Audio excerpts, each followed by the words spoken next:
dari 01 Kepangyang. Sebelumnya perkenalkan nama saya Najwan. Sebelumnya kami sedang ada proyek belajar jualan makanan sehat. Menurut Bapak, apa hal pertama yang harus kami lakukan untuk pertama kali itu jualan? Kalau untuk pertama kali jualan, menurut saya yang harus diperhatikan adalah tentukan jenis makanan yang ingin dijual. Kalau misalnya makanan yang ingin dijual itu adalah cemilan, kalian bisa jualan seperti risol, pastel, atau kondom ini. Sedangkan kalau misalnya kalian mau jual makanan berat, itu bisa jualan nasi goreng, terus ayam geprek, atau mie das. Tapi kalau mau jualan makanan yang manis-manis itu bisa berupa pancake mini, terus apa lagi ya, kue cubit, krepes, atau martabak. Kalau untuk tantangan sulit waktu kakak untuk pertama kali jualan apa sih? Kalau tantangan saya saat pertama kali jualan itu adalah terbatasnya modal saya, karena apalagi nggak semua orang punya kecukupan kan. Jadi saat pertama kali saya jualan itu saya ada sedikit keterbatasan uang, jadi cari pinjaman susah. Oke, pertanyaan yang kedua ya Kak ya, tentang harga, modal, dan untung. Sebelumnya saya memperkenalkan diri saya terlebih dahulu ya Kak. Perkenalkan, nama saya Rizi. Jadi kami bingung menentukan harga jual. Kira-kira bagaimana cara menghitung modal Kak? Kalau untuk menghitung modal itu, kalau saya ada 4 tips. Pertama, pahami jenis modal. Lalu yang kedua adalah rumus umum menghitung modal per produk. Biasanya saya menghitung modal per produk itu menggunakan rumus. Yang ketiga adalah hitung harga jual dan untung. Yang keempat ada cadangan biaya. Biasanya kalau misalnya saya takut ada kekurangan biaya, saya tuh menyimpan cadangan biaya gitu. Oke. Terus bagaimana cara menentukan harga jual supaya kami bisa dapat untung tapi harganya tetap terjangkau untuk teman-teman Pak? Kalau itu menurut saya hitung total biaya produksi per produk.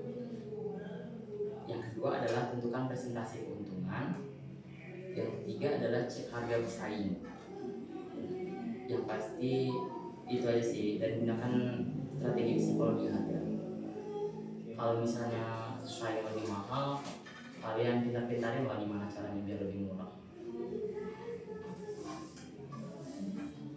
Baiklah Kak, sebelumnya perkenalkan saya Edgar. Ingin menanyakan apa yang dimaksud dengan harga pokok produksi. Oke, rumus HPP adalah biaya bahan baku plus biaya tenaga kerja dan biaya overhead produksi. Yaitu pertama adalah biaya bahan baku, dua biaya tenaga kerja, dan tiga adalah biaya overhead produksi. Baiklah Kak, pertanyaan berikutnya, supaya produk kami menarik, kemasan seperti apa yang menurut Kakak bagus? Dan juga apakah kemasan itu penting? Oke, baik, yang menarik. Jadi menurut saya poin yang paling penting untuk membuat penampilan kemasan agar menarik adalah yang pasti perhatikan bagaimana bentuk bungkusnya dulu. Yang kedua, bungkusnya itu harus memproteksi makanannya, jangan supaya tetap bersih, aman, dan awet gitu. Lalu yang ketiga adalah media promosi. Seperti kan kalau di bungkus itu ada logo kan, logo makanan kalian gitu. Jadi masukkan logo itu menambah jadi promosi makanan kalian kan. Lalu meningkatkan kepercayaan, kemasan rapi gitu, lebih rapikan lagi kemasan makanan itu. Baik, sebelumnya perkenalkan nama saya Luciana. Di sini saya akan melanjutkan pertanyaan yang berikutnya, yaitu bagaimana cara promosi atau pemasaran yang paling gampang tapi efektif. Kalau pertama sih menurut saya adalah gunakan kekuatan mulut, kayak bilang ke teman gitu, sharing-sharing, kami jual makanan ini nih gitu. Atau bisa juga kalian promosi dari grup sekolah. Terus yang ketiga buat poster mini-mini gitu, terus tempat tempel di sekolah biar teman-teman juga tertarik lihat makanan yang kalian jual. Lalu empat, kasih promo yang menarik yang kayak kalian tuh makanannya tuh lebih murah dari pesaing-pesaing yang lain gitu. Dan lima, yang pasti gunakan media sosial, masukkan ke Instagram kalian atau sosial media apalah seperti itu. Oke, sebelumnya perkenalkan nama saya Kia. Saya di sini akan bertanya tentang pelayanan, yaitu bagaimana sikap yang baik saat melayani pembeli, terutama jika ada pembeli yang kami layani. Oke, kalau menurut saya ya, yang pertama, jika ingin melayani pelanggan itu harus murah senyum.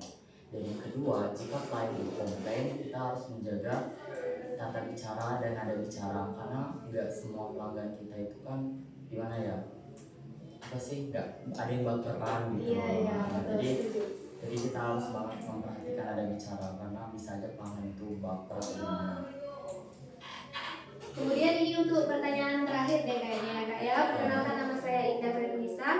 Di sini saya ingin bertanya, bagaimana cara mengelola uang hasil jualan kita supaya tidak tercampur dan jelas hitungannya? Oke, kalau menurut saya, dengan cara saya ya, itu saya menyiapkan dua media, buku store uang seperti itu.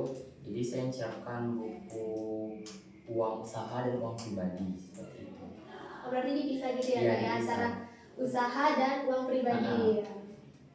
Oke, terima kasih ya Kak. Jadi kami jadi paham tentang bisnis. Sekali lagi kami ucapkan terima kasih ya Kak. Terima kasih ya.